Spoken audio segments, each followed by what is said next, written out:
Good day everyone. We are the Group 8 from BSN 1-8 from Wesleyan University-Philippines, and we will be presenting our activity in environmental science about an ecosystem, the Sierra Madre. I am Janhilarie Batulayan, presenting with my groupmates, namely Jhad, Cyryll, Gonzales, Alexia Inociaan, Pano, and Marah, Sophia, Santos.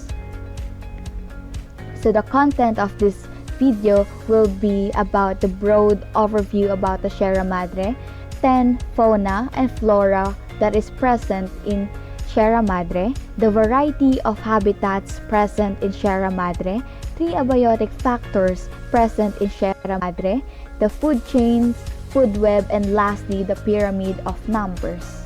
So now let's go to the broad overview about the Sierra Madre. Sierra Madre is the longest mountain range in the Philippines. It forms the eastern backbone of Luzon, running from the provinces of Cagayan in the north to Quezon in the south. An unbroken wall of mountain greets the Pacific Ocean to the east, exposed to the brunt of the ocean's waves and the northeastern monsoon. It stretches approximately 360 kilometers from the northernmost tip of Luzon Island to the southern part of the Cagayan Valley. It forms a natural barrier between the Pacific Ocean and the interior of Luzon, influencing the region's climate, biodiversity, and human settlements. So here is where the Sierra Madre was located, and here is the image of the Sierra Madre. Fauna of Sierra Madre. Golden-crowned flying fox with the scientific name of Acedron jubatus. The giant golden-crowned flying fox is found only in the Philippines, where it is widespread except for the Batanes and Babuyan Islands group. They prefer feeding in the mature, lowland forest away from the human activity. This large bat rows in trees, often in mixed colonies with other bat species. Philippine eagle. Philippine eagle is a critically endangered species found in the Sierra Madre mountain range of the Philippines. This magnificent bird of the prey is a symbol of Philippine biodiversity and faces significant threats due to the habitat loss and hunting. Isabella oriole is a species of the oriole family endemic to Luzon in the Philippines. It is an oriole identified by its yellowish-green plumage and very large gray bill.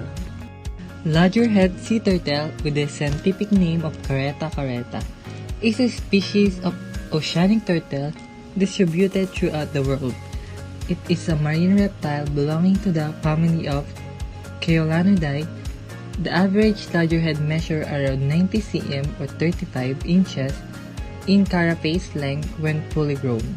The adult lodgerhead sea turtle weighs approximately 135 kilograms or 298 lb, with the largest specimen weighing in at more than 450 kg or 1000 lb.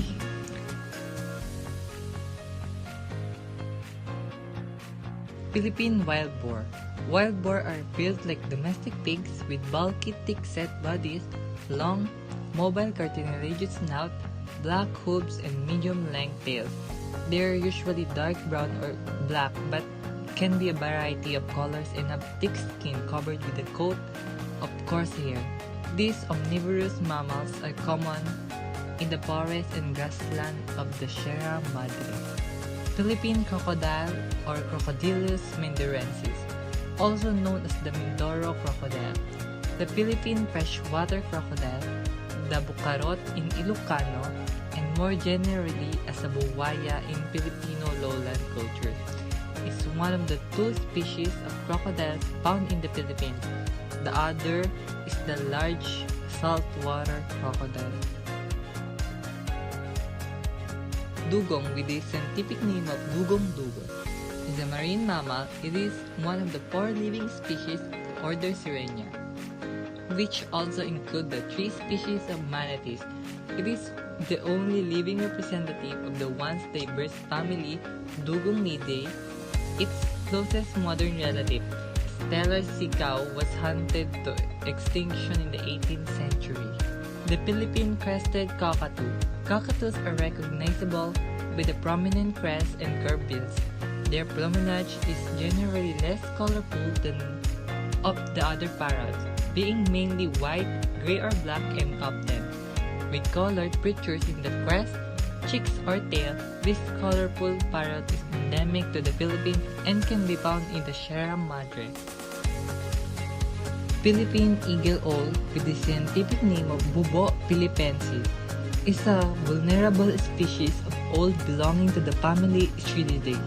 It is endemic to the Philippines, where it is found in lowland forests on the islands of Catanduanes, Samar, Bohol, Mindanao, Luzon, Leyte, and possibly Sibuyan. The Philippine woodpecker. The woodpecker is endemic to the Philippines. The natural habitat are subtropical or tropical moist lowland forests and subtropical or tropical moist mountain forests. Several species of woodpeckers inhabit the Sierra Madre, including the Philippine plain-breasted woodpecker and the Philippine great barbary. Flora of the Sierra Madre. Marah tree. The national tree of the Philippines is a large temporary tree known for its reddish, hardwood. Its valuable timber is used in furniture, constructions, and musical instruments. A valuable timber species known for its durability and beauty. Philippine mahogany. This is a large evergreen tree with a strong trunk and a broad spreading crown. It is highly valued for its reddish-brown durable timber used in furniture and veneer, another important timber species with reddish-brown wood.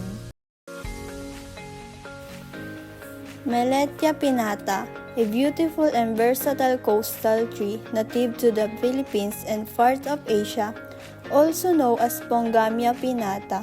This common evergreen beech forest tree can grow up to 30 feet tall with a wide spreading canopy and a thick gnarled trunk used to control soil erosion and for binding downs because of its dense network of lateral roots. Dipterocarps obtain from the backbone of the forest ecosystem. Their number and biomass alone is worth nothing. However, these trees also provide fruits, pollen, nectar, and habitat for myriad forms of life. These tall trees are important timber species in the Sierra Madre. Fern plants. The Sierra Madre is home to a diverse range of fern species, including epiphytic terns and terrestrial ferns. Mangrove trees. These salt-tolerant trees are found in coastal areas and play a crucial role in coastal ecosystems. Bamboo. Bamboo trees are common in the Sierra Madre and are used for various purposes. It is a woody plant with a hollow stem that is the grass family. When bamboo is harvested and processed, it can be used to make things like flooring, paper, and chopsticks. Pandanus. Pandanus plants are found in coastal areas and are used for food, medicine, and handcrafts. In the Philippines, there are 48 species of pandanus. Many of them are endemic, growing in various habitats from sandy beaches, mangroves, and primary forests. Albizia lebec. It is a tree growing to height of 18 and 30 meter tall with a trunk 50 cm to 1 meter in diameter. The leaves are bipinnate, 7.5 and 15 cm long with 1 to 4 pairs of pinnae, each pinna with 6 and 18 leaflets. The flowers are white with numerous 2.5 and 3.8 cm long stamens and bear fragrant, a shade tree with fragrant flowers that is often planted in urban areas. Gmelina arborea, large tree able to grow up to about 30 meter tall in its natural habitat. Crown is widespreading and form a shady crown. Girth size can reach up to 4.5 meter. Bark is smooth and pale gray to white of reddish-brown. Surface laticite, a fast-growing tree species that is used for timber and pulpwood. So now, let's go on to the variety of habitats present in Sierra Madre. Sierra Madre, a mountain range in the Philippines, supports a diverse range of habitats due to its varying topography, climate, and geological formation. Here are some of the habitats found within the Sierra Madre: the lowland rainforest, montane forest, grassland and savannas, wetlands, and riverine habitats. So let us proceed here to the 3 abiotic factors present in the Sierra Madre. First is the topography. So yung kabundukan nga ng Sierra Madre ay may malaking epekto sa climate natin, sa biodiversity at sa mga activities na ginagawa ng mga tao. So yung steep slopes, valleys, and plateaus form different elevations and landscapes in the Sierra Madre, leading to variation in temperature, humidity, and wind patterns within short distances, creating diverse microclimates. So these features also influence how water flows, kung paano dumadalo yung tubig sa mga region, affecting rivers, streams, and the availability of water for plants and communities. Next is the climate. So yung Sierra Madre ay may tropical monsoon climate na may malinaw na wet at dry seasons. So ito ang dahilan ng pagbabago sa temperature, hangin at sa mga patterns ng ulan, na siyang nakakaapekto sa uri ng mga halaman na maaaring tumubo rito. Soil. So the soil composition in the Sierra Madre varies depending on factors like elevation, geological formations, and weathering processes. So different soil types support specific plant species and affect agricultural productivity. So let's move forward here in food chain. Let's start with the producers. Narra trees, Philippine mahogany, Milieta piñata, dipterocarps, fern plants, mangrove trees, bamboo, pandanus, Alphisia levec, Gmelina arborea.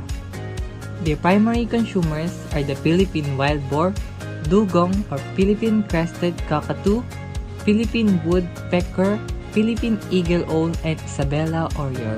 Secondary consumer: Philippine eagle, golden crowned flying fox, Philippine crocodile, and the larger-head sea turtle. The last but not the least is the decomposers, which are the bacteria and fungi. The food web in the Sierra Madre consists of various interconnected species, illustrating how energy flows through the ecosystem. At the base, you have producers like plants and phytoplankton, which are consumed by herbivores such as insect and small mammals. These herbivores are then preyed upon by carnivores like birds and larger mammals. Decomposers like fungi and bacteria play a crucial role in breaking down organic matter, returning nutrients to the soil. This image intricate web of interaction highlights the interdependence of species and the importance of each organism in maintaining ecological balance.